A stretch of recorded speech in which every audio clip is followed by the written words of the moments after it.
What up YouTube? How are we feeling today? Hope you're doing great. Hope you're doing fantastic. Back with another Division 2 video. It's Tuesday, so we're gonna have a look at the vendor reset, and the Chirpy leak went live today as well. So we have a few things to grind for. But enough intro, let's dive right into the first vendor. Starting with the countdown vendor, it's not really worth it to go there. We have the Baker's Dozens, too low. The Sacrifice with repair skills and weapon handling. And then the named Shotgun de Culebra. So just skip the countdown vendor. It's not really worth it to go there. And then for the White House, that's not really worth it to go for it as well. Just like with the countdown vendor. Maybe, just maybe you could go for this golden chest with maxed out armor regeneration. But then it comes with way too low armor, headshot damage and trauma.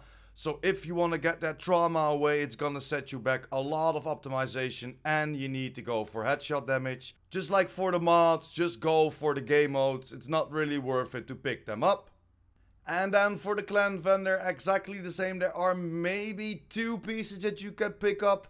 The knee pads from Heartbreaker with 10.4% critical hit damage already on there. So if you're unlucky in one of the game modes to get the knee pads with critical hit damage on there, definitely pick them up.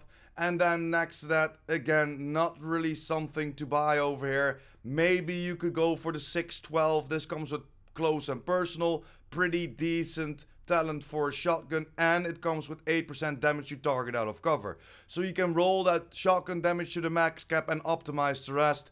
To god roll this, but then still it's gonna set you back, and you are then of course locked in with the close and personal talent, and the rest isn't really worth it, guys.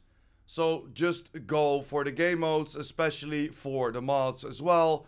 And let's jump over to our next vendor. And that's the campus, and over here at the campus there is nothing really to pick up in my opinion. Everything is not rolled correctly or isn't worth picking up. Same as for the mods. Again, just go for the game modes and farm your mods. And then over at the theater, again, nothing really for sale over here. It's not worth traveling for, guys. So, same as for the mods, they're way too low to pick up.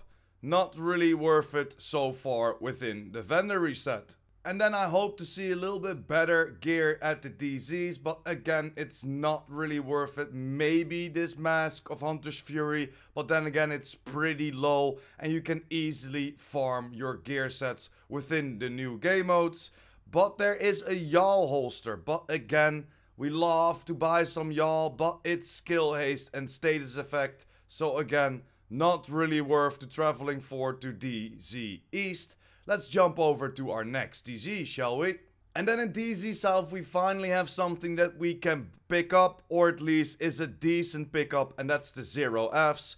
132k armor, 9.9% critical hit damage, repair skills, and of course that perfectly unbreakable on there.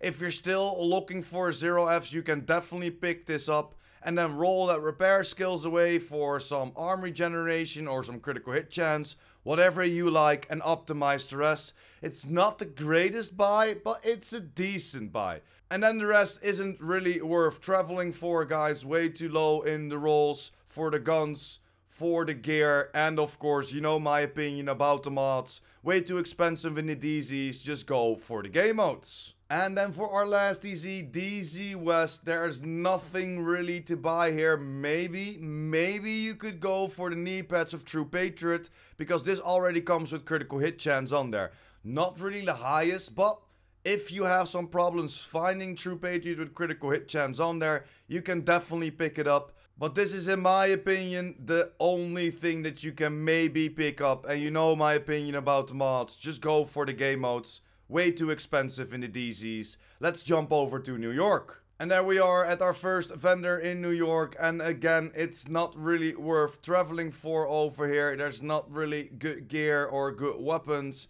And the mods are exactly the same. Not worth it. Go for the game modes. So let's see what the last vendor has in store for us. And there we are at our last vendor, and again, it's not really worth it. Maybe you can pick up that SR1 with flatline on there if you still don't have flatline as a talent for your marksman rifles. Pick it up, roll it in your recalibration station. but overall it's not really worth it. Maybe this tactical Super 90 with damage to target out of cover on there, so you can roll the talent away, but then it's gonna set you back quite a lot in optimizations, and the rest is again not really worth it. A lot of combinations that are not really worth it, same as for the mods. They're too low. Just go for the game modes, farm them there. So yeah guys, that's pretty much it for the vendor reset. There's nothing really to buy here. There are a few decent buys, but again, in my opinion, not really the must buys that we normally see within the vendor reset. It's not a great vendor reset. Hopefully tomorrow with Cassie Mendoza we will see a little bit more. But that's it. Thanks for watching. Hope you enjoyed. Don't forget to smash that like button, hit that subscribers button, and of course that notification bell. PurePrime out.